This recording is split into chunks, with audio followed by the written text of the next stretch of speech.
Sure. a Just terrible remember, way. Colombia is not Venezuela. Venezuela has one major city and then a lot of areas that kind of cling on. There are three major cities that are broadly disconnected in Colombia. So even if you change the presidency, it's not like all those regional power centers are just going to snap to.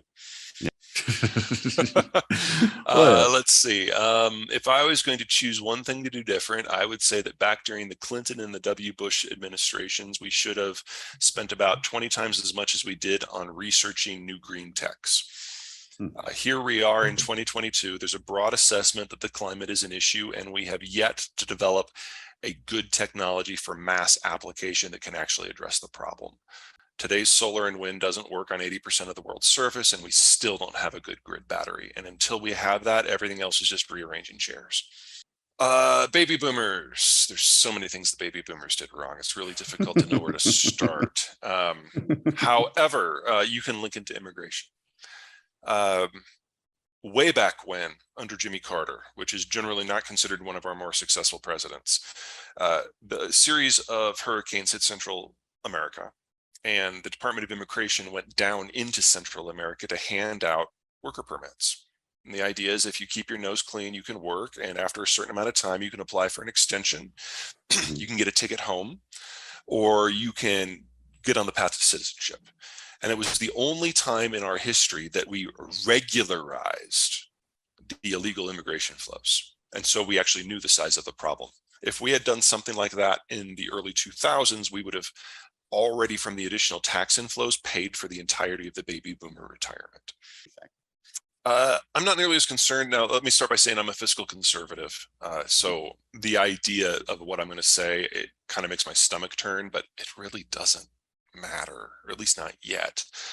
Let me put that from 3 points of view. Number one, if we issue new debt of $850 billion to $900 billion a year, that is about the same as our long-term GDP growth average. So that's kind of the floor that we can do without increasing the relative debt load. So that's kind of our bare minimum.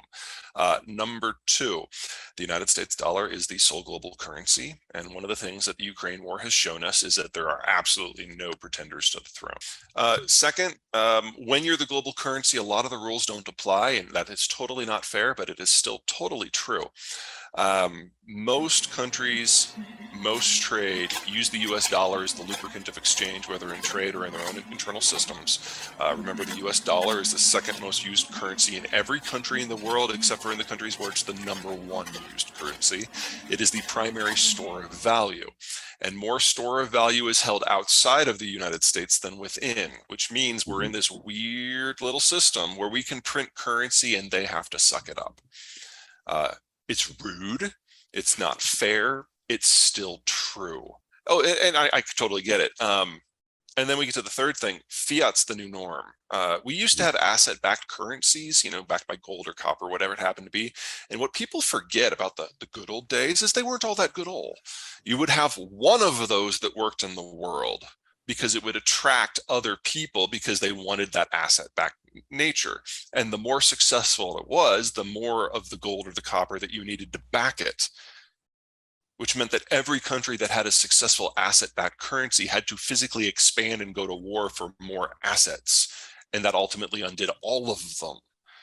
So fiat is a bad idea for secondary currency, but it's a great idea for a primary one because you're no longer face that restriction.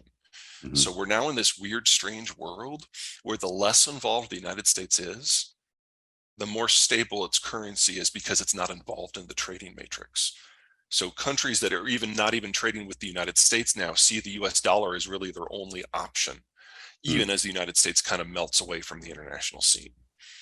And when that's the environment, inflating the value of the currency, inflating the supply of the currency by 10% a year, it's really not that big of a deal. Mexican labor has stopped coming to the United States. Inward migration from Mexico has been negative for 12 of the last 13 years now. Right. And there is a particular shortage in the sorts of jobs that the baby boomers were known for. They were kind of our last broad cadre employment block where they didn't just do white collar, they did blue collar, they did the trades, they did agriculture. Anything that was part of that broad spectrum that wasn't just top management, we have a shortage of now. And we're going to have a shortage of for at least the next 25 years. Yeah. So anything you can do to bring businesses into schools earlier in the process, grade school, I'm talking, in order Hmm. to build out those skill sets and make kids aware that there are job opportunities besides designing video games, Right. would be great.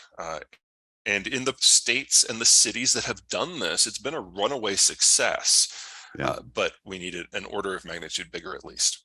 That's absolutely the single biggest limiting factor we are facing for the United States build out. Because remember, we're losing our largest generation.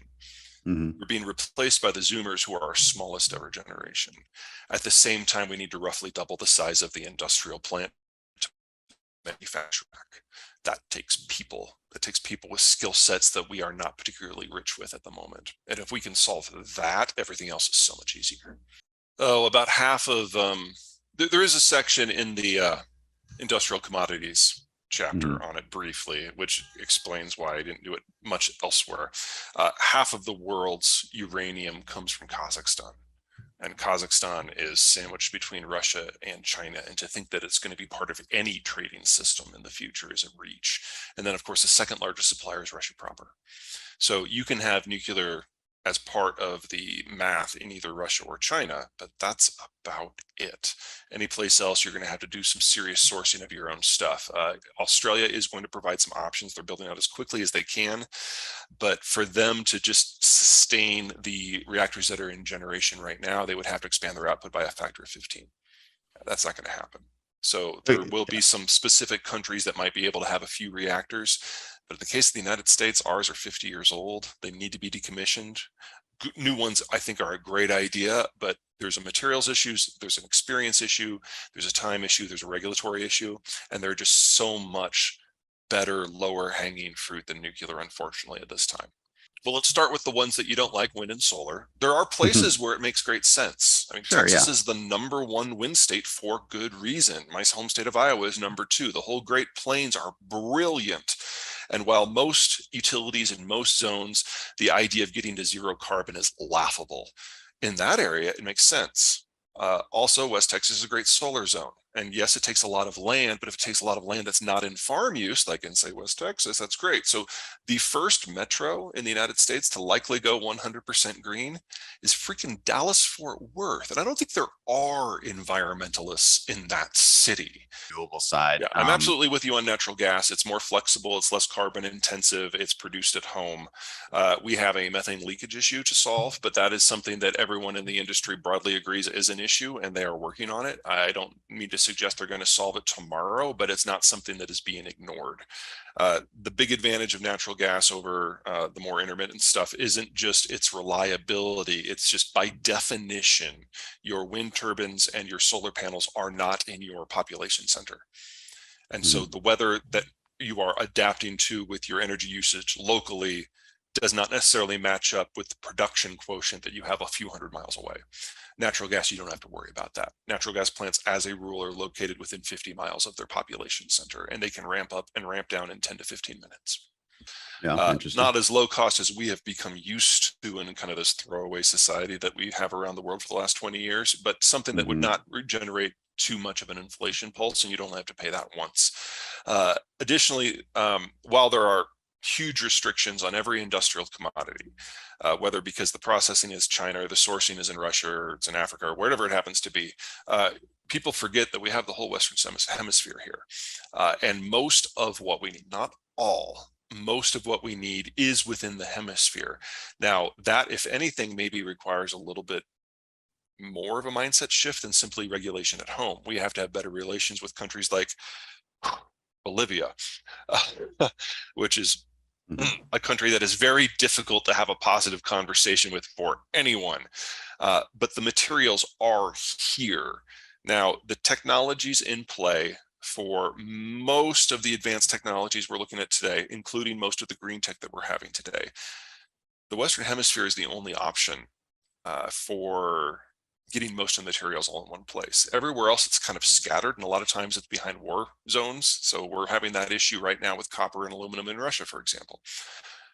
So if these are the technologies we're going to use and depend upon, you are looking at large portions of the world just not playing because they can't get the materials to make the stuff in the first place. And then there's an intermediate step we're gonna have to worry about that I'm not too concerned of. Right now, you might produce the lithium in a place like Hello guys, welcome back to my channel. Today I'm back with another brand new video. In this video, Scarf Road Common Association. So, if you would like to watch video, is subscribe by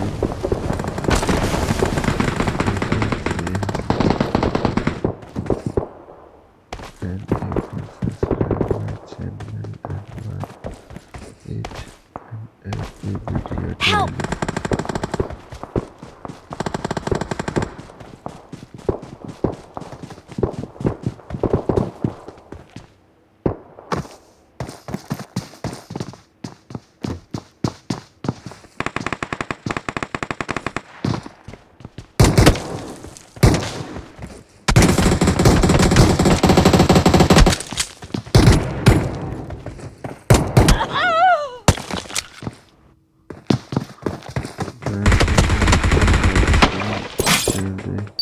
In this video, Twitter has this Twitter has many useful things.